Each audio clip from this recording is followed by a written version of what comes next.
Έδεσα!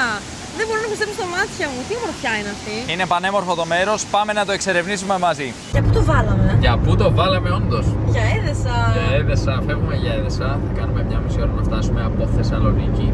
Πηγαίνουμε σε ένα πολύ γραφικό μέρος, σε ένα μέρος με πολλούς καταράκτες. Ένα γραφικό, θα έλεγα χωριό, αλλά μάλλον είναι πόλη Έδεσα. Ναι, 15.000 κατοίκους δεν έχει. 18 νομίζω περίπου, η πόλη τουλάχιστον. Βρίσκεται στην Πέλα, οπότε θα έχουμε και την ευκαιρία να επισκεφτούμε άλλα μέρη, αλλά μείνετε συντονισμένοι. Προς το παρόν είμαστε καθοδόν για Έδεσα και αισίως μάλλον θα φτάσουμε γύρω στις 8.30 το απόγευμα.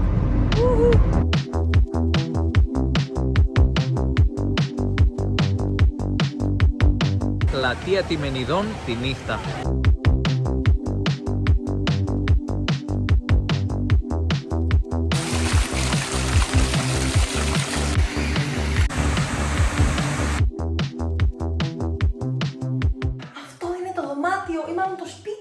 Στην Έδεσα! Υπέροχο σπίτι, μας άρεσε πάρα πολύ. Λέγεται Central and Riverfront Rooms. Είναι πάρα πολύ καλό, είναι πολύ βολικό. Έχουμε φτάσει εδώ πέρα και κοιμηθήκαμε χθες το βράδυ, αν και δεν φαίνεται, γιατί το συμμαζέψαμε πάλι για να μείνει λίγο πιο ωραίο.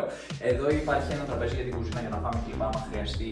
Το οποίο έχει πάνω και κάποια καλούδια που μας περίμεναν. Μας υποδέχτηκε έτσι το σπίτι, μάλλον η σπιτονικοκυρά μας με αυτά τα ωραία. Η Μαρία. Η Μαρία, η οποία μας κάλεσε να μείνουμε εδώ πέρα για 2 νύχτες για να επισκεφθούμε την Έδεσα και να την εξερευνήσουμε. Εδώ έχουμε την κουζίνα. Έχει ένα μικρό φουρνάκι. Από δίπλα υπάρχει καφετιέρα για καφέ φίλτρου και εσπρεσιέρα με 4 κάψουλες εσπρέσο. Μέσα στο ντουλάπι υπάρχει επίσης βραστήρας, τοστιέρα, κατσαρόλες και διάφορα άλλα κουζινικά σκεύη σε περίπτωση που θέλουμε να μαγειρέψουμε. Εδώ πέρα δεν υπάρχει κάτι αριστερά, υπάρχει απορροφητήρας. Πιάτα. Πολλά πιάτα. Εδώ στη συνέχεια υπάρχουν κάποια πραγματάκια για να μπορέσουμε να μαγειρέψουμε αν θέλουμε αλάτι, λάδι, ελαιόλαδο, ελληνικός καφές κλπ. Κούπες, είναι πλήρως εξοπλισμένο. Υπάρχει ένα μπρίκ εδώ αν θέλουμε να βράσουμε νερό επίσης, κατσαρολικά. Ένα ψυγείο μικρό, βολικό. Το νερό πίνεται να πούμε Το εδώ. νερό πίνεται, πολύ βολικό αυτό γιατί σε πολλά μέρη δυστυχώς δεν πίνεται. Ωραίος καναπές, τηλεόραση, air condition και το riverfront σημαίνει ότι βρίσκεται μπροστά στο ποτάμι. Ακριβώς, γιατί εδώ πέρα ακριβώς μπροστά μας υπάρχει ένα μικρό ποτάμι που διασχίζει την πόλη της Έδεσας και τι όμορφη θέα. Και ατμόσφαιρα. Η θερμοκρασία είναι υπέροχη. Βγαίνεις έξω και χαλαρώνεις με τη μία, ρε παιδί μου. Πραγματικά, ναι, είναι πάρα πολύ ωραίο μέρος. Εδώ υπάρχουν και 3 καρέκλες με τραπεζάκι σε περίπτωση που θέλει κάποιος να χαλαρώσει έξω. Υπάρχει μια απλόστρα σε περίπτωση που θέλουμε να απλώσουμε τα ρούχα μας. Σκούπα και σφουγγαρίστρα, πολύ βασικό γιατί κάποιες φορές πέφτει καφές και λες πώς θα το μαζέψουν. Κάποιες φορές δυστυχώς το σπίτι για κάποιο λόγο δεν έχει σκούπα και σφουγγαρίστρα, οπότε γίνεσαι λίγο δημιουργικός. Όσον αφορά το θερμοσύφωνα, ήθελα να αναφέρω ότι υπάρχει ένα κουμπί το οποίο πατάμε και σβήνει αυτόματα ο θερμοσύφωνας σε 30 λεπτά. Πολύ βολικό αυτό γιατί κάποιοι το ξεχνάνε να μένω και φεύγουν από το σπίτι. Τα ξέρει και η Νίκη γιατί κάποτε έχει και το δικό της Airbnb. Περπατάμε και περνάμε στον επόμενο χώρο. Αυτό είναι booking πάντως, έτσι. Ναι, μέσω της booking κάποιος μπορεί να το βρει κοστίζει γύρω στα 87 ευρώ, κάπου εκεί τη νύχτα. Εδώ έχουμε βάλει τα πράγματά μας μέσα. Υπάρχει και ένα πιστολάκι για τα μαλλιά. Από κάτω υπάρχει και Πλυντήριο ρούχων. Πολύ βασικό, πολύ χρήσιμο. Το μπάνιο επίσης πάρα πολύ προσεγμένο. Έχουμε σαμπουάν, μαλακτικό. Έχουμε σαπούνι για το σώμα. Χαρτί υγείας, είναι στο νερό, όλα υπέροχα. Ποτηράκι για την οδοντόβουρτσα και την οδοντόπαστα. Πολύ βασικό και αυτό. Πάρα πολύ καλό αυτό. Βλέπουμε ότι υπάρχουν και καλοριφέρια το χειμώνα. Εμείς βέβαια δεν θα χρειαστούμε γιατί είμαστε εδώ κατά τη διάρκεια του καλοκαιριού και κάνει πάρα πολύ ζέστη. Όχι πάρα πολύ ζέστη. Μας τα χάλασε λίγο και Ναι, είχε κρυουλάκι βασικά χθες, αλλά μας άρεσε πάρα πολύ. Βλέπουμε και αυτό εδώ τα βιβλιαράκια. Να αναφερθούμε επίσης και στο ίντερνετ, το οποίο μας βόλεψε, ήταν πολύ βολικό, ήταν γύρω στα 60-70 Mbps. Νομίζω εδώ το παλεύουν, έχουμε βάλει και 300, απλώς για κάποιο λόγο στην περιοχή ακόμη δεν έχει φτάσει τα ύψη, τέλος πάντων αυτή η ταχύτητα. Σιγά σιγά νομίζω θα φτάσουμε και στα 300, που είναι και η ταχύτητα που πληρώνουν οι άνθρωποι. Σε κάθε περίπτωση, πολύ εξυπηρετική η Μαρία, την ευχαριστούμε πάρα πολύ για τη φιλοξενία της και ό,τι χρειαστούμε μας είπε μπορούμε να τη στείλουμε μήνυμα και θα μας βοηθήσει άμεσα. Εδώ πίσω μας βλέπουμε πάρα πολλά τουριστικά μαγαζάκια ακριβώς δίπλα στο πάρκο των Καταρακτών. Μπορεί να έρθει λοιπόν εδώ κανείς να αγοράσει ενθύμια, να αγοράσει μαγνητάκια, οτιδήποτε άλλο θέλει και να το επιστρέψει στην πόλη του για να θυμάται την Έδεσα.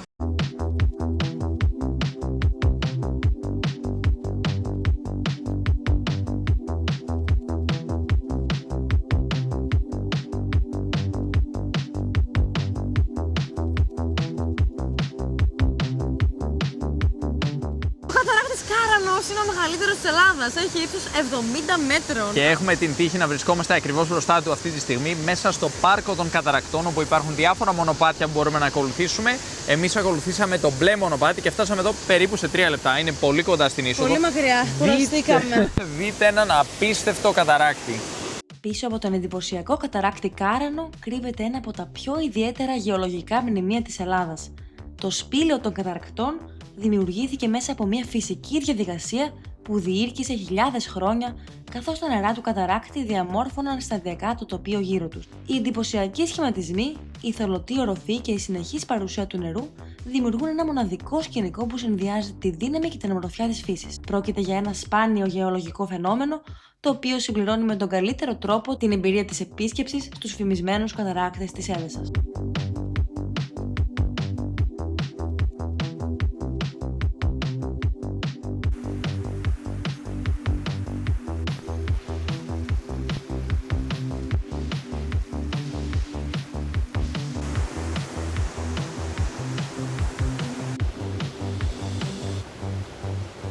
Μου αρέσει πάρα πολύ, είναι ένα θαύμα της φύσης. Είναι πάρα πολύ όμορφο πραγματικά.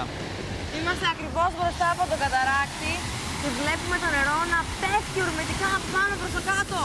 Μου έρχεται να μπω. Και να κάνεις μασαζάκι. Ντουζάκι, να γίνω πεντακάθαρη.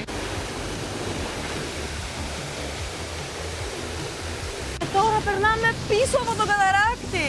Είναι τέλεια αυτή η εμπειρία. Νομίζω τώρα σιγά σιγά θα αρχίσουμε να βρεχόμαστε. Βλέπω ότι το πάτωμα κάτω είναι υγρό. Βλέπεις? Εδώ. Ναι, όντως. Βρεχόμαστε. Καταράκτη, γεια σου. Τέλεια εμπειρία. Τι ωραία που έφτιαξαν αυτόν τον χώρο ώστε να μπορούμε να περνάμε από πίσω και να βρεχόμαστε λίγο, να παίρνουμε την ενέργεια του νερού, να βρέχονται λίγο τα πόδια μας. Ακριβώς δίπλα από τη σπηλιά του καταράκτη βρίσκεται ο μεγαλύτερος καταράκτης της Ελλάδας και είναι εντυπωσιακός.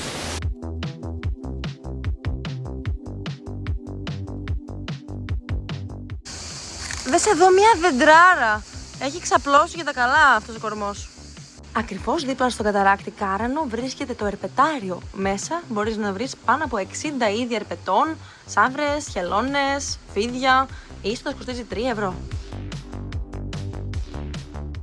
Μέσα στο πάρκο των Καταρακτών υπάρχει επίσης και αυτός ο μικρός βοτανικός κήπος, ο οποίος φαίνεται πολύ χαριτωμένος. Μάλιστα υπάρχει μια επιγραφή που αναγράφει «Αγγίζω και μυρίζω». Πάμε λοιπόν να κάνουμε ακριβώς αυτό.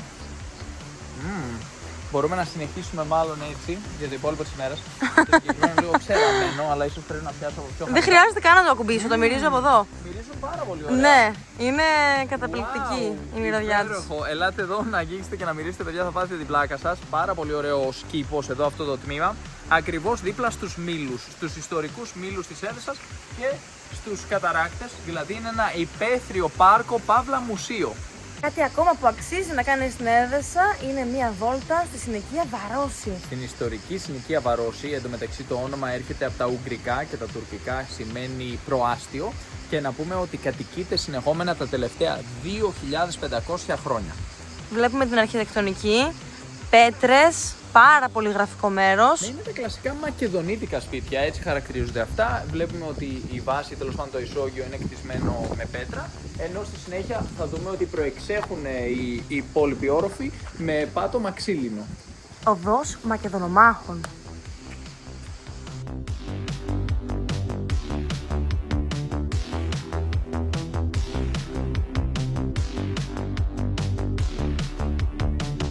Πίσω μας βρίσκεται ο Ιερός Καθεδρικός Ναός της Αγίας Σκέπης. Συγκεκριμένα τώρα βρισκόμαστε στα όρια, στα σύνορα, αν θέλετε, της συνοικίας Βαρόσι, γιατί βλέπουμε ότι στο βάθος τα κτίρια είναι πιο μοντέρνα, ενώ εδώ είναι αυτά τα ιστορικά μακεδονίτικα σπίτια που θα λέγαμε, με την πέτρινη βάση, πετρόκτιστα δηλαδή, και από πάνω ξύλινα. Εδώ πέρα υπάρχει και ένα παρεκκλήσι, είναι το Ιερό Παρεκκλήσι της Αγίας Παρασκευής.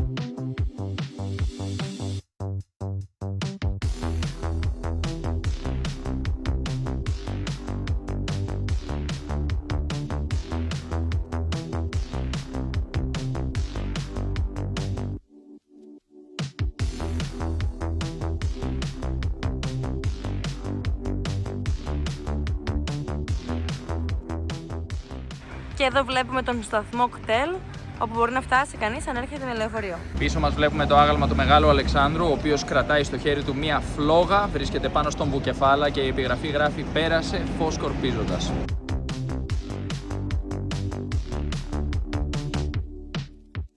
Τέλειο μέρος για να έρθεις να πιεις ένα ποτάκι το βράδυ.